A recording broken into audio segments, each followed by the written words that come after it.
আসন্ন বিধানসভা নির্বাচনের আগে হলদিবাড়ি ব্লকে বিরোধী শিবিরে বড়সড় ভাঙন ধরল।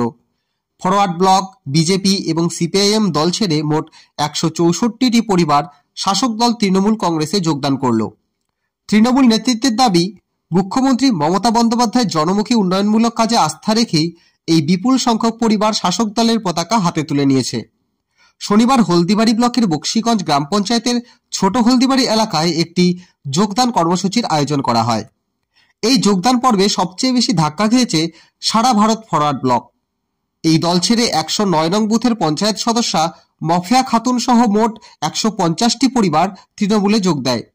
এছাড়াও বিজেপি দল ত্যাগ করে 105 নং ও 108 নং বুথ থেকে মোট 11টি পরিবার এবং 107 নং বুথ থেকে সিপিআইএম এর 3টি পরিবার তৃণমূল কংগ্রেসে সামিল হয়।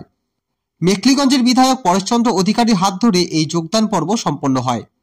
তৃণমূল নেতৃত্ব দাবি করেছে, এই 164টি পরিবারের যোগদানের ফলে হলদিবাড়ি ব্লকে দলের সাংগঠনিক শক্তি আরও মজবুত হল। এদিনে যোগদান কর্মসূচিতে বিধায়ক পরেশচন্দ্র অধিকারী ছাড়াও উপস্থিত ছিলেন হলদিবাড়ি ব্লক তৃণমূল কংগ্রেসের সভাপতি মানস রায় বসুরিয়া, বর্ষিয়ার নেতা নুরুল খালেক আহমেদ, ব্লক যুব তৃণমূল কংগ্রেসের সভাপতি প্রশান্ত কুমার রায়, ব্লক নেত্রী মীরা রায়, হলদিবাড়ি শহর INTTUC সভাপতি খতিবর রহমান এবং বক্সিগঞ্জ অঞ্চল তৃণমূল কংগ্রেসের সভাপতি হরিদাস রায় সহ অন্যান্য স্থানীয় নেতৃত্বরা। আপনি কি এই এলাকার পঞ্চায়েত? হ্যাঁ। কিসের ফরওয়ার্ড ব্লক থেকে আজকে যোগদান করলেন, কি কারণে? মানে ফরওয়ার্ড ব্লক থেকে আমরা এই দিদির উন্নয়নের জন্য ফরওয়ার্ড ব্লক থেকে এই দিদি মমতা ব্যানার্জির দলে চলে আসলাম, এই যে আমার MLA-র হাত থেকে। আগামী দিনে কি চিন্তা ভাবনা রয়েছে? আমরা জনগণের জন্য ভালো কিছু করতে পারি।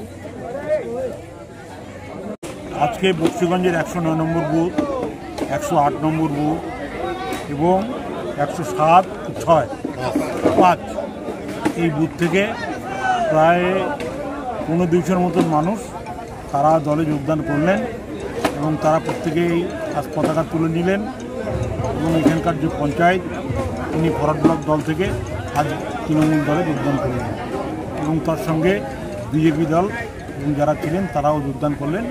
এই দলের মধ্য দিয়ে এই 109 নম্বর এবং 108 এবং 107 এবং 105 নম্বর বুথ তৃণমূলের শক্তিশালী ঘাঁটি বলে আমরা মনে করি। আগামী দিনে কি পরিকল্পনা রয়েছে? এই 2026কে সামনে রেখে এই যোগদান পর্ব চলছে। আমরা আশা রাখি বিজেপি তারা ভোটার তালিকা সংশোধনের নাম করে যেভাবে মানুষকে উত্তেজিত করছেন এবং এই এলাকার মানুষকে তারা যেভাবে ভয় ভীতি দেখাচ্ছেন, আমরা সেই বিষয়গুলি খোলাখুলি আলোচনা করলাম। বৈধ ভোটার একটা যাতে বাদ না যায় তার জন্য সর্বশক্তি নিয়োগ করবে তৃণমূল।